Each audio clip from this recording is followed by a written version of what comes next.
Global warming को आज दुनिया के बड़े और अहम तरीन मसलों में शुमार किया जाता है।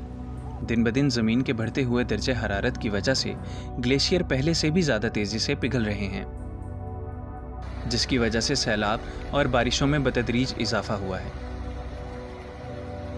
और प्री मानसून से होने वाली मूसलाधार बारिशों से सूखे पड़े दरियाओं में अचानक पानी के आ जाने से दरिया के किनारों पर और दरिया की आबी गुजरगाहों में उगाई गई फसलें ज़ेरे आब आ गई हैं, जिसकी वजह से किसानों को बेहद नुकसान हुआ है।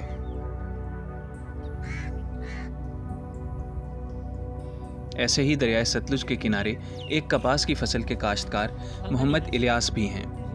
उन्होंने हाल ही में मुसलसल बारिशों की वजह से अपनी कपास की फसल का भारी नुकसान उठाया है और इनकी मेहनत रायगा गई। दूसरी जानिब दरिया सतलुज के पानी के बढ़ने की वजह से इनकी फसल और दरिया के बीच महज चंद फुट का फासला रह गया है। बारिशों से अपनी कपास की फसल का नुकसान उठाने के बाद अब इन्हें ये परेशानी भी सताई जा रही है कि अगर सतलुज में बारिशों की वजह से मज़ीद पानी भरा तो कहीं उनकी फसल भी दरिया की नज़र ना हो जाए।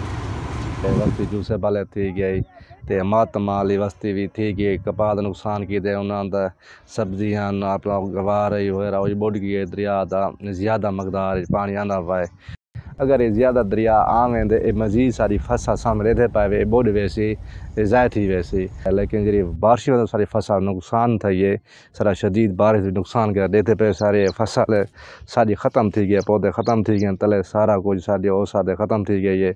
इन वजह सारे कपा गल गई है, बारिश वजह से उन्होंने गहरा सा को नुकसान था। उनके मुताबिक कपास को चूँकि ख़ास मौसम और हालात दरकार होते हैं, लिहाजा इस बार बारिशें उस मौसम में हुई हैं जब कपास की फसल तैयारी के मराहिल से गुजर रही होती है, और अब जो वक्त इस फसल के लिए बाकी रह गया है इसमें बच जाने वाली फसलों का दोबारा से फल देना मुश्किल है, जो कि बराह रास्त माहौलियाती तब्दीली का नतीजा साबित हुआ है।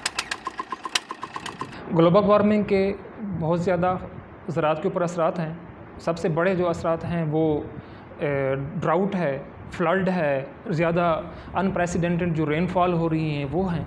हीट वेव थी, हीट वेव ने काफ़ी सारे जो यंग पौधे थे जो सीडलिंग स्टेज पर थे उसको भी डैमेज कर दिया है। मगर जुलाई के अंदर जो बारिशें हुई हैं वो अनप्रेसिडेंटेड और बहुत ज़्यादा हुई हैं, जिसकी वजह से जो हमारे वो एरियाज़ जो ज़मीनें जहाँ पर पक्की हैं, हार्ड पैन है उनके नीचे और उनके नकासी का बंदोबस्त कोई नहीं है, तो वहाँ पे पैचेस के अंदर पौधे ख़राब भी हुए हैं, खेत भी डैमेज हुए हैं। तकरीबन यहाँ पर इर्द गिर्द इलाके में देखा जाए तो कम से कम 20 से 30 हज़ार एकड़ जो हैं वो डैमेज भी हुए हैं। तो डेफ़िनेटली ये चीज़ जो है क्लाइमेट चेंज की तरफ जाती हैं। इस दफ़ा तो शुरू में ग्लेशियर्स के लेट पिघलने की वजह से और बाद में अनप्रेसिडेंटेड रेनफॉल की वजह से हमारी जो कपास की फसल है वो मुतासर होगी और इससे पैदावार पिछले साल से कम होने का ख़तरा है। दूसरी तरफ दरियाए चनाब से कुछ दूरी पर एक और काश्तकार गुलाम नाजिक भी हैं। इन्हें दरिया के पानी से तो फ़िलहाल कोई ख़तरा नहीं है, मगर माहौलियाती तब्दीलियों ने इनकी फसल को भी मुतासिर किया है। पहले इनकी मिर्चों और मकई की फसल को शदीद गर्मी ने नुकसान पहुंचाया और फिर लगातार बारिशों से कपास की फसल को नुकसान पहुंचा है। जैसे बारिश तो पहले भी थोड़ी बहुत आंधी रह गई तो कुछ ठीक रह गई। हूँ बहुत बड़ी बारिश थी, इतनी जो हफ्ता पूरा है जरा लगी तो आ रही है, बस ज़रा वक्फा करे तो बल बारिश बल बस ज़मीन तो काफ़ी सारी तो 16-17 में के बीजी हुई है। उहदे विच कुछ कोई वट्टी खट्टी कुछ अच्छा कुछ लग जान, कोई माड़ा जिहा कोई फल शल या कुछ उहदे नाल वल स्प्रे दपरे दवल इहो थी। नुकसान मूंगी को बहुत नुकसान होया। मूंगी दी जड़ी धोती दाल तो ये वो विच खड़े खड़े बारिश जो थी रह गई ना वो फलियां विच जम गया, उनका विच जरा बीज है वो विच जम गया, जड़ा बच गया तो वो ये थे जो काला थी के मतलब ख़राब थी गया। पाकिस्तान का शुमार माहौलियाती तब्दीलियों से सबसे ज़्यादा मुतासिर होने वाले ममालिक में किया जाता है।